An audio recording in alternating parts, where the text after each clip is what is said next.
Welcome to another live recording of the Nursing Home Podcast, the podcast that you turn to for practical, useful, and actionable information about the nursing home industry. We are focusing today on CNA staffing and how CNAs choose to work where they work and how you may be able to help with your facility's staffing problem or crisis that it really is. Today, we are bringing onto the Nursing Home Podcast Aishling Dalton Kelly, who has a CNA school. She has her own CNA school. She is the CEO of Aishling Companion Home Care, so she has a home care company, and Aishling Care Academy based in the Chicago area. So, Aishling, welcome to the Nursing Home Podcast. Thank you. It's great to be here. Okay, well, I'm glad that you took some time to be with us today and to come and share a little bit of your experience with us. I want to jump right in here. You have a nursing home school. There are so many operators from the quality recruit standpoint. I know from our clients, from other operators in the industry, this is such a big, huge pain point, right? Getting CNAs. And everyone says, oh, go to a CNA school and, go find your local CNA schools. I've been told that as an operator, and we try to work with our clients to do that. Do CNAs really exist that are currently being groomed? And how do I, as an operator, go about finding, hiring, and retaining those CNAs? Well, you are right. A lot of people do genuinely look for CNA schools and then they ask for the opportunity to come in and present to the class. And years back, there was a lot more CNAs, as you know, than there is now. But today the game has changed. And today we actually have to make CNAs because a lot of CNAs are not literally looking to come into this arena. So unfortunately, we have to dig deeper and go to the root cause, which is why we have to make being a CNA a professional career path and not just a job. And we have to educate the public, and that's the challenge right now. Okay, so I know that this is what you do and that you have a CNA school where you do just that. But actually, if I am an operator, I'm asking just like to zoom out globally, let's say. So if someone has nursing homes, whether it's in the Chicago area where you are or New York area, and I heard that there might be some cities in between, I have not verified that. If they want to go and find the CNAs, right, that they're desperate to fill the shifts, and they want to find CNA schools. So is it, firstly, do they exist? And if they exist, do you have a crop of CNAs that are ready and actually looking for work? And I'll just add one more thing before I let you respond. There are so, nursing homes go and they interview and they schedule and they do orientation and there's so many steps where CNAs can fall out and do fall out. And the percentage of the CNAs that end up actually picking up shifts is so much less. And again, I don't have any scientific numbers here yet, but the overwhelming majority don't make it to the finish line. So if we can figure out a way to find where the CNAs are hiding, the ones that actually want to work, and they're not just playing the unemployment game, that would be very helpful. So does it exist generally and then specifically in your academy? Yes, so it does exist that if you partner with a CNA school, that absolutely you'll have access to the classes. And currently, right now, we have a class going through, and we do have young ladies that are willing to get job opportunities from nursing homes and other community members here. So yes, we have CNAs who are willing to go to work and want to go to work when they complete the program. Okay, so if I'm an operator and I find my local, so it sounds interesting because on the one hand, we have so many people who are applying for CNA positions only to keep their unemployment money coming, and they really have no intention of working, or they show up for a week and then they stop showing up. And again, it's a different market now than it was just a few months ago, or for sure pre-COVID. But then you have these other CNAs that they're going and getting properly trained. Are there really so many of them? I guess that's really what I'm driving at. Well, I think based on what we've all come through, I think, to be honest with you, it's just a disengagement or a fear or just a lack of interest right now, because it's almost like everybody has to be kind of jump started to get back on the reality track of what life is, and we all have to be able to pay our bills. But I think to give a broader scope to what you're asking me, I think again that we need to kind of bring in this CNA piece of the possibility of that career path, not when they're finished school, but actually as they're coming through high school, and present it as a professional career path with lots of opportunities. That's just the starting point. And if you want to start and become a CNA and stay being a CNA, you can be paid handsomely for it if you have other skill sets as well. And you certainly can take the first step and then move on to another path in the healthcare realm. Doesn't mean you have to be a nurse. Mm-hmm, mm-hmm. Okay, so this is a good point, because if someone's going to be a CNA just for today and not seeing the future, so then the question really is, why should I become a CNA today? What's the point? I could work minimum wage at another job. I can work in Target. I can work in Walmart. I can work in Dunkin' Donuts, get paid the same. And unfortunately, in many cases, I could get paid more. I don't have to worry about, hurting a resident. I don't have to worry about regulatory compliance. And I'm pointing, aisle 3, aisle 4, and this is where you find the iPads, as opposed to, Mary Lou hasn't been changed in 8 hours and now is getting a bed sore. So it's a whole different dynamic. However, having said that, some people genuinely care for others and they just want to give back in this very personal way, and that's great. Without painting the picture that you just did as a career path, Mm-hmm. I'm trying to remember now. In another episode, somebody said, "Oh, I remember who it was." Matt Sutherland. No, okay, again, I forgot her name.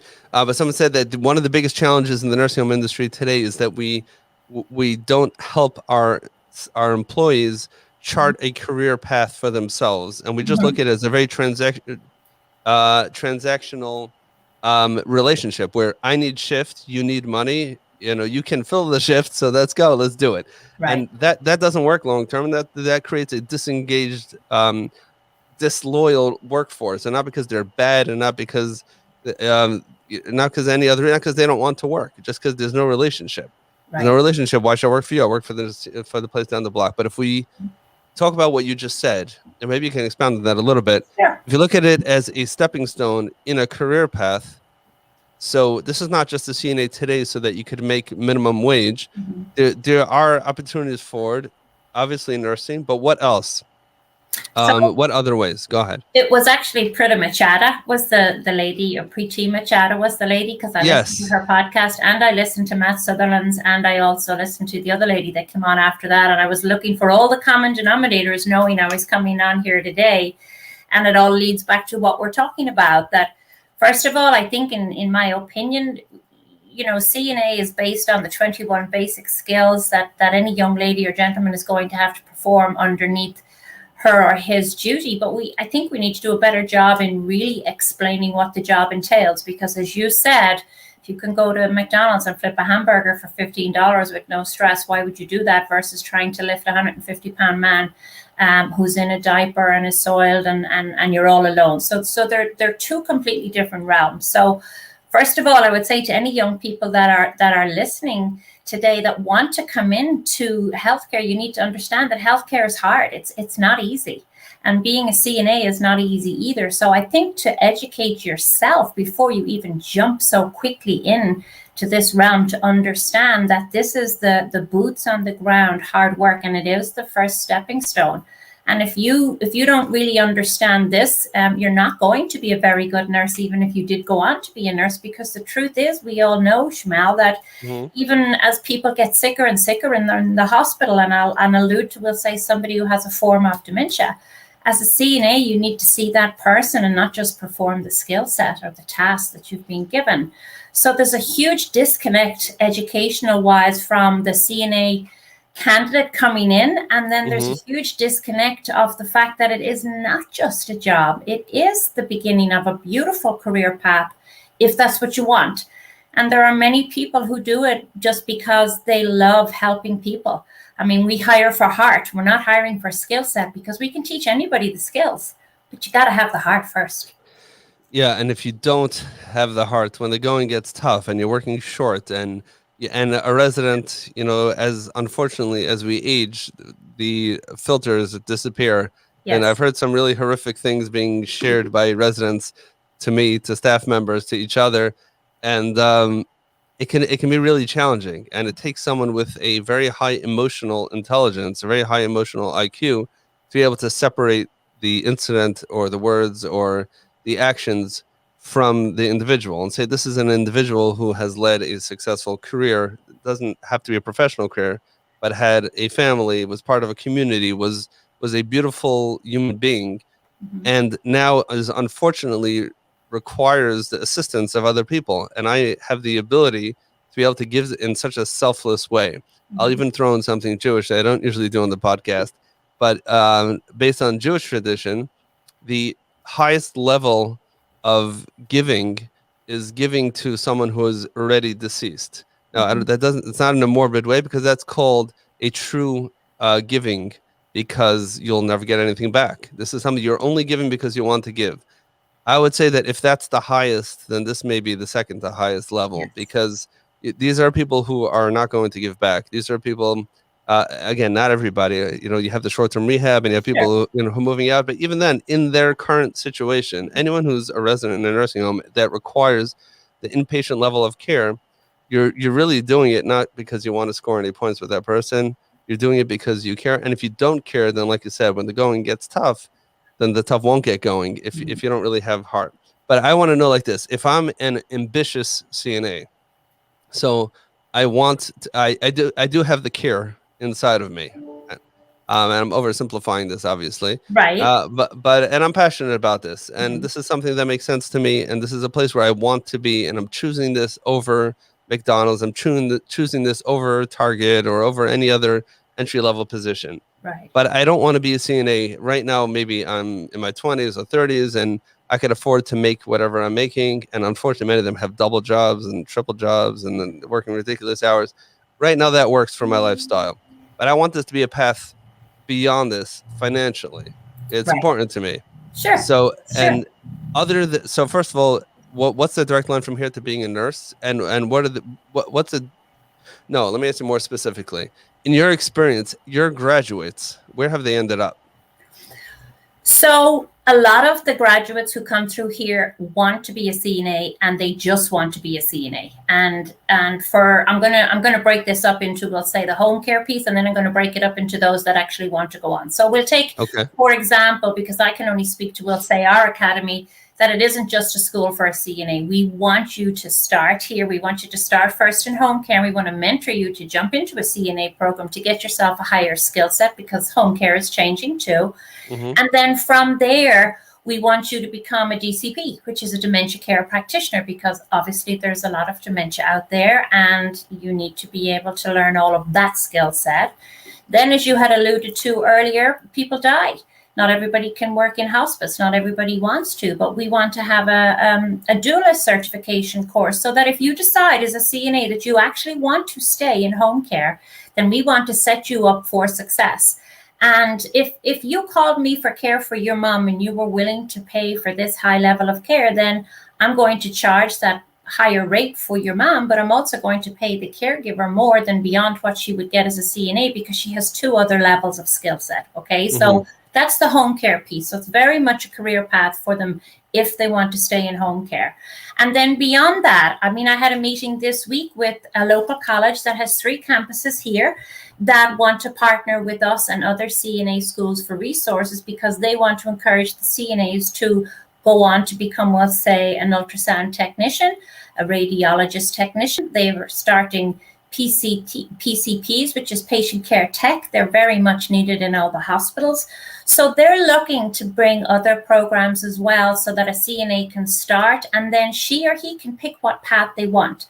Now, if they want to become an RN, they absolutely have to be a CNA first, and then they Mm-hmm. go through that program, or while they're going through that program. And then we all know, as a nurse, you can go from there on to being whatever beyond that. You can go on Mm-hmm. to be a doctor if you want. Mm-hmm. Mm-hmm. So there's Yeah. lots of steps if they kind of have the vision, and that's a breakdown. in a lack of education from everybody's point of view, that they actually don't necessarily always have a plan. And without a plan, there's no step forward. You got to have vision for yourself and where you want to end up. So you actually got to see the end result first and then start at the bottom and work your way up. Okay, appreciate that very full answer. I want to bring one comment here onto the screen. Let's see if this works. And it's not working for some reason. Okay. Oh, there. Okay, that's not the one.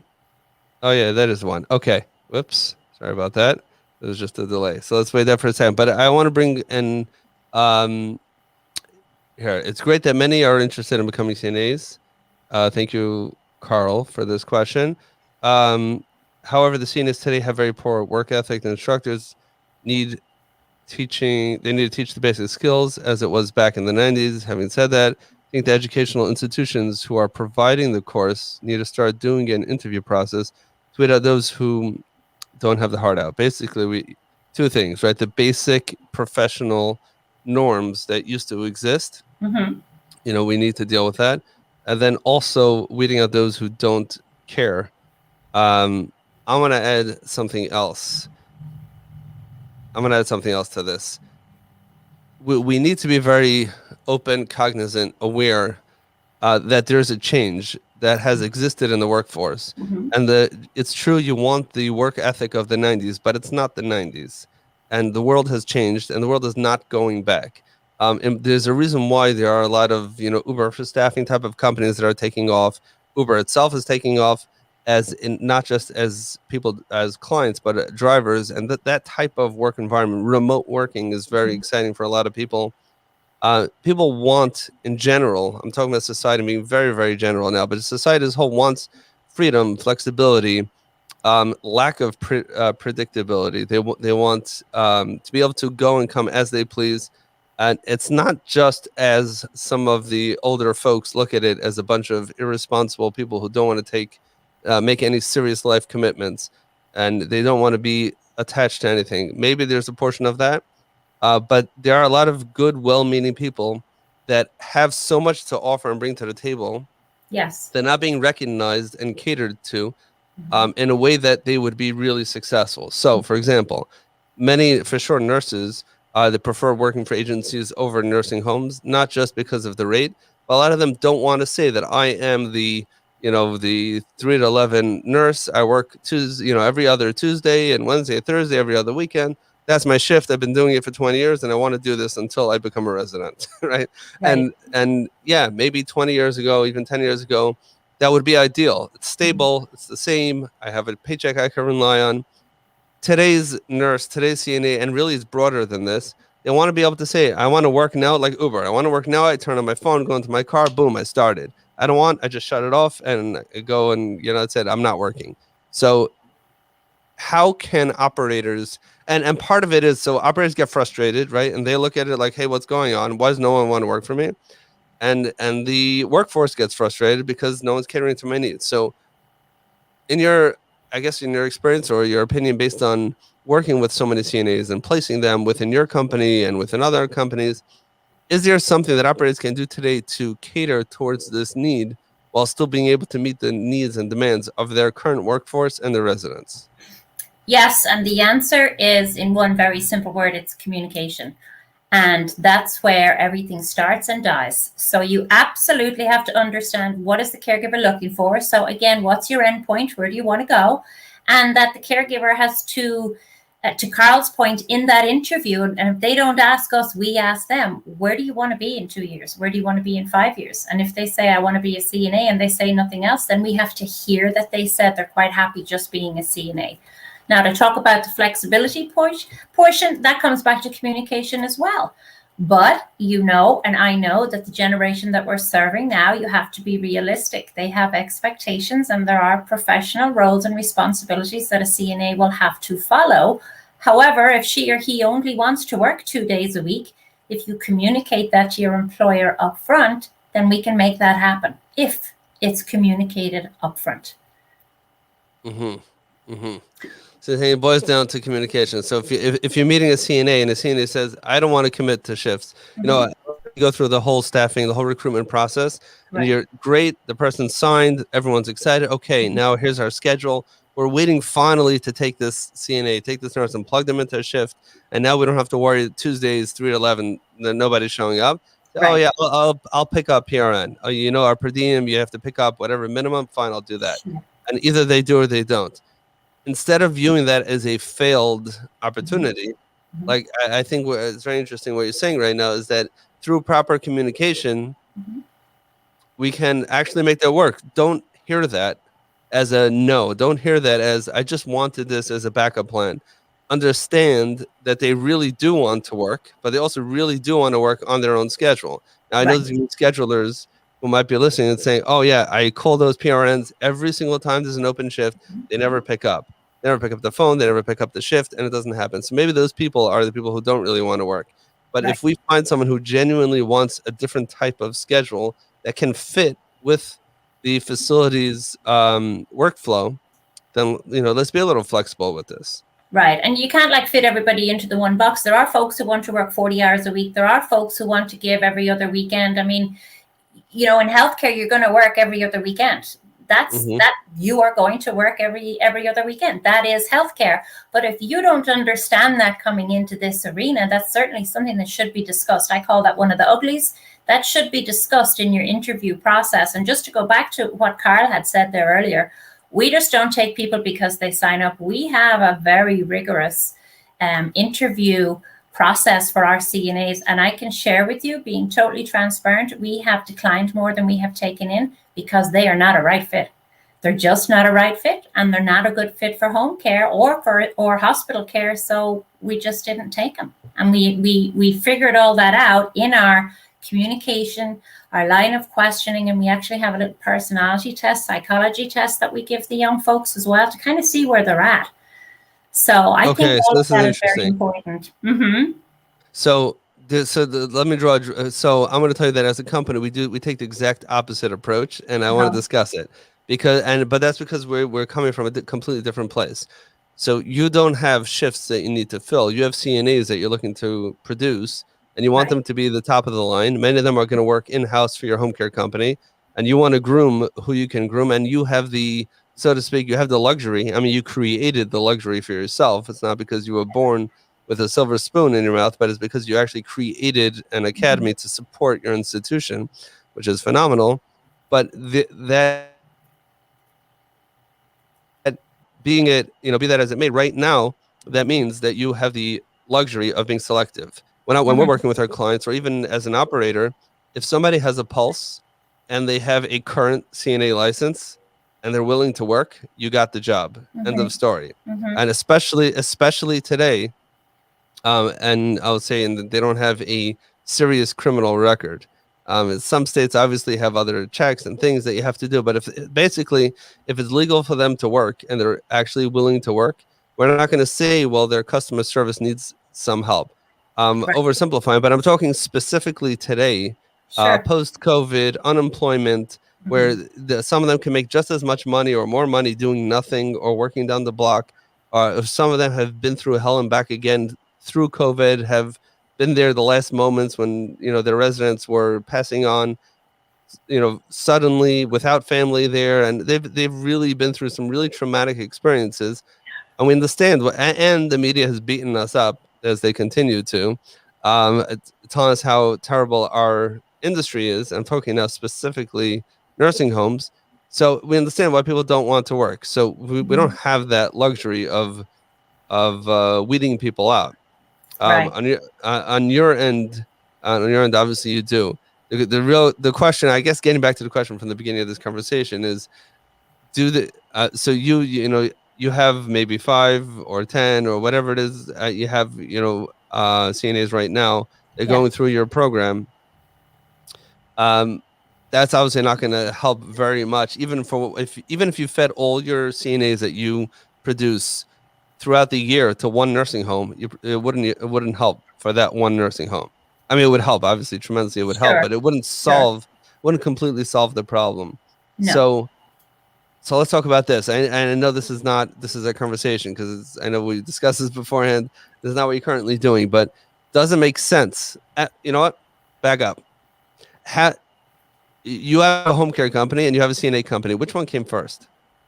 The home care company came first, but as I saw home care changing about 5 years ago, I saw it becoming very, very serious. This was before COVID ever hit. Mm-hmm. And obviously the baby boomers, the generation, the statistics, and I'm thinking, you know what? I actually think one day, to be honest with you, that it's going to be required that CNAs deliver home care. I think that's where we're going down the road, to be honest with you. So I saw this coming and I kind of said, you know what, I'm going to do this. I'm going to do this because for me, it's more mission driven. Of course, it's a business, but it's more mission driven. So my name is on everybody that goes out the door. So I want to make sure that they are set up to succeed. Got it. So in short, your CNA school was created to support the home care company, and yes. you have the opportunity now to create, to create the CNAs that you're looking for. So for nursing homes, even hospitals, any other institutions. So this is what I'm trying to figure out here. So nursing homes would love to have their own CNA training programs. Many of them do. We help some of our clients with CNA training programs, not with setting them up, but with staffing them with CNAs that are interested in joining the programs. Sure. I guess the real question is, do these people exist or do they not exist? So on the one hand, I'm hearing currently today, with all the challenges that we have, you are still running full programs. Yes. Are your programs any less full now than they were last year or the year before? Well, we're only a new program. We only started in 2021. So we're just now building our program up. But I think the question that you're asking is there an influx of students coming in to be students that want to be CNAs? And the answer is yes. But the other side of your question is, can I successfully staff everybody in this area from here? No, I can't, because there just isn't the amount of people coming in. But to give a response to the demand that is required, what we do need to do is work together with all the nursing homes and the memory care facilities and have them potentially invest in some of the folks that they have there already and encourage them to come into the program. Mm-hmm. So they need to work with what they have and try and create a career path for them, because maybe they didn't think about it. Maybe they have never communicated that they would want that sort of partnership with their workers. Mm-hmm. Okay, I'm thinking of the two different directions. Now let's start with your second point. If nursing homes were communicating better with their employees, so before the CNAs that we worked so hard to get leave after 2 weeks or a month or 2 months because they got burnt out, and now they're interested in working for Target down the block or whatever else they're interested in doing. So before they do that, if we had this conversation with them about their career path, and we spoke to them and said, before you run away, we really have your long-term interest in mind. Let's have a conversation about that. Yeah. Then that can make it, it can help tremendously for retention. But my other point is, where do you find the CNAs that want to come to your school? And the reason why I'm asking that is because I want to know that if theoretically every nursing home company that has, let's say, 10 nursing homes in one state, let's say, if they set up a proper school like you have in their area, would they be able to solve all or some of their CNA staffing issues? No, they wouldn't, because it all comes back to the interview questions that you would pose to the folks that are coming into here. Do they fully understand what they're getting themselves into? And something that you had mentioned there as well, like not every CNA is built or does he or she necessarily want to work with certain areas of the senior in their sickness. So that's something we need to kind of build out, that maybe you have a CNA who's really good with people for bed bathing and that personal care, but maybe you have another CNA who's really good with maybe doing exercises and range of motion. Maybe we need to start looking at those types of specialized care within the CNA realm, because not everybody wants to work in a nursing home with a person who's dying, or even in hospice. We just throw these CNAs out there because we've taught them in the program how to take care of it. But when you're doing it with a dying and actively dying person, it's a whole different situation. There's no manual for it. So I'm thinking that maybe the education piece, the communication piece, and maybe even an apprenticeship before they even come in to actually seeing what it's like for 4 or 5 weeks in a nursing home. That might be something that might bring more quality CNAs to the forefront, in my opinion. Right. So the problem is that for most operators, the challenge is not quality CNAs. Obviously, is something we want. Right now, we want, let's just say it the way it is. We want warm bodies to cover the shifts, right? I know, as horrible as that sounds, you hate that. But the bottom line is, if you have 0 CNAs versus a bad CNA, and not a bad CNA, but it's a CNA that doesn't possess all the things that you're looking for, the residents are 1,000 times better, infinitely better off with such an, unless we have, if you have an abusive CNA, or you have, someone that's causing harm, obviously that person has no place in a healthcare setting. But if you have someone who's maybe just a little bit rough around the edges, meaning that they don't have the best customer service, but at the end of the day, they're showing up to their shift and doing what they need to do.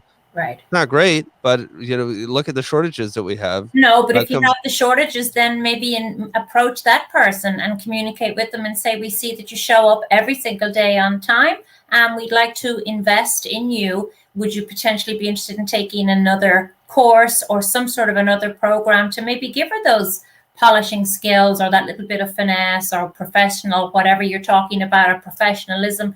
That can be worked out, but nobody's approaching that subject. They're not. And producing warm bodies, to be honest, is that working for everybody? It's not, because that's why they leave. They leave because they don't feel they're getting that respect, and there isn't that communication. They're just told that's what you need to do, and away you go and do it. And can you show up at 8 o'clock? There's so many things that are broken here in this system. It's almost like the hamster on the wheel, and the wheel keeps turning, but nobody's getting off. Well, they are getting off now because they're burnt out. Why are they burnt out? We need to go back to the root cause, and that is the very first step. How do we change what's happening here? There's a lot to it. And you talked about the interview process. I mean, again, if they don't know what their end result is, then where do you start? They have to have some sort of goal and vision, and when we as educators and operators have to be able to mentor them. The mentor piece is huge. We want to mentor them to stay, and we don't want them to leave, not after we've invested in them. I listened to all your podcasts last weekend, and everybody's pulling their hair out with the same issue, because we spend so much money in recruiting. But if we're just recruiting warm bodies, then we're the hamsters on the wheels, because we need to dig deeper to see where does this person want to go, and we're going to help them to go to take this career path, if that's the path they want to be on. I think it's really important. And I thought, just to finish on one point, what was really interesting in all of the people that you had on all the shows over the last couple of months, how come the CNAs are not at these big board meetings? How come they're not on the advisory boards? How come they're not part of those financial meetings where everybody's going nuts because we know they're not making profits and the turnover is killing them? These are the people who do all this work, and they are your best friend. And to have them potentially involved and have an opinion in what's going on, maybe they might educate the people who are hiring them as to what needs to change. I cannot agree with that point more. I am currently in talks with several CNAs in nursing homes to get them on the podcast, because I would like to have a conversation with them. Yeah. I'll tell you, from the QAPI meetings, the quality assurance performance improvement meetings that we have in the nursing homes, I think the quarterlies, you have to have a CNA there. Maybe it varies state by state. Right. But we used to always make sure to have a CNA present, even if they didn't have to be present. Sure. Not for the whole meeting, maybe, because they're busy, but their input is the most valuable, because a lot of times we could sit there on with your armchair analysis, and maybe this, maybe that, maybe the other thing. Why did this person fall? Looking at statistics and graphs, and those things definitely have a place. But then a CNA will point out, oh yeah, well, her shoes are loose and she trips on them. It had nothing to do, something completely, which is the truth many times. Yeah. It completely changes the whole picture. Yeah. And I think a lot of it is, like you said, that the training is great, but it needs to be more.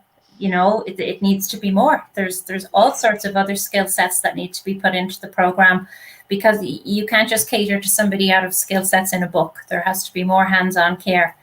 given. And I know the clinicals are great, but certainly for the dementia piece, we have a lot of work to do. Yeah. Yeah. And I'm just, you described the hamster wheel. I've been in the nursing home industry now for quite a number of years, and it feels like it's always every single day the hamster wheel. It's never calm. And this is pre-COVID. This is even when things were not as challenging as they are right now. It feels like it's always been this way. And it is, it is quite challenging.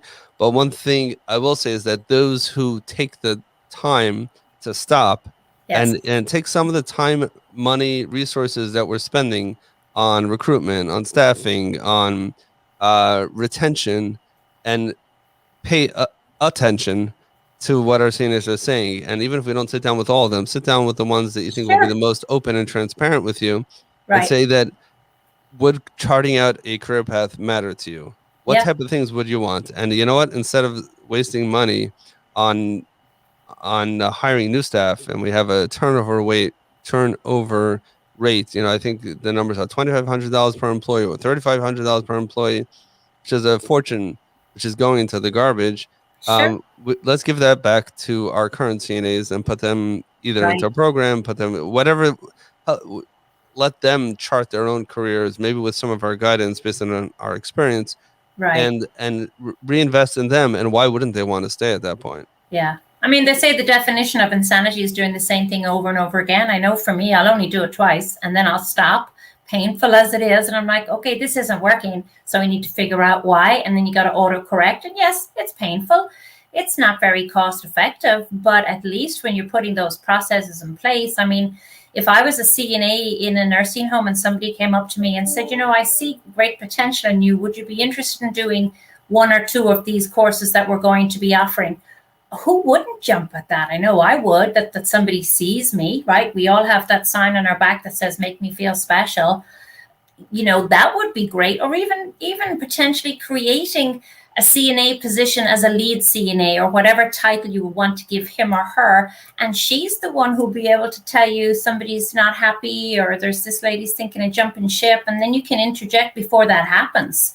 So she'd be one of them, but she'd kind of be over them, but she'd also be with you as well. I think that would be a fabulous position to create. Because as you know, they're the ones that are doing everything on the ground level. They're doing really, really hard work, and they will be able to tell you where you can improve and implement something new for sure.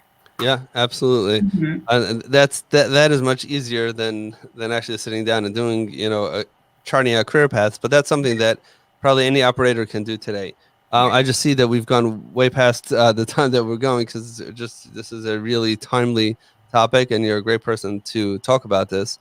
So I really appreciate everything that you've shared here. If our listeners or our viewers want to learn more about you, about the Healthcare Academy, or about your home care company, where's the best place to send them? And if they want to reach out to you, where's the best place for them to go? So I have two websites for the Aishling Care Academy. For the school, it is ashlingcareacademy.com. And for the home care, it is ashlingcompanionhomecare.com. Okay. And you can get all that information on both websites. Got it. Okay, so we'll link up to both of those websites in the show notes, so that if people want to learn more about you and your company, if they want to be in touch with you about setting up training programs or maybe hiring your CNAs, you'll be able to learn about that. Any final thoughts, particularly focused on the struggling nursing home operator who cannot get their CNAs, besides what we spoke about? Anything else you want to share before we let you go? I guess what I would say is just invest in your people, because without a strong foundation, the building is rocky, and the foundation of all of these buildings and hospitals is our CNAs. So that's where I would focus most of my resources, and that's where I'd be focusing most of my money. Amazing. This is so true. The CNAs, they are the care. They are the ones who provide the care, which is the product. If a nursing home is a service, the product is the care, and the care is delivered by the CNAs more than anybody else. So that is 100% true. Thank you so much, Aishling, for coming on the Nursing Home Podcast. I really appreciate you spending some time with us today, and really sharing some of your experience and some really actionable and practical information with us. Thank you. Thanks for having me. Thanks so much. It's been a pleasure.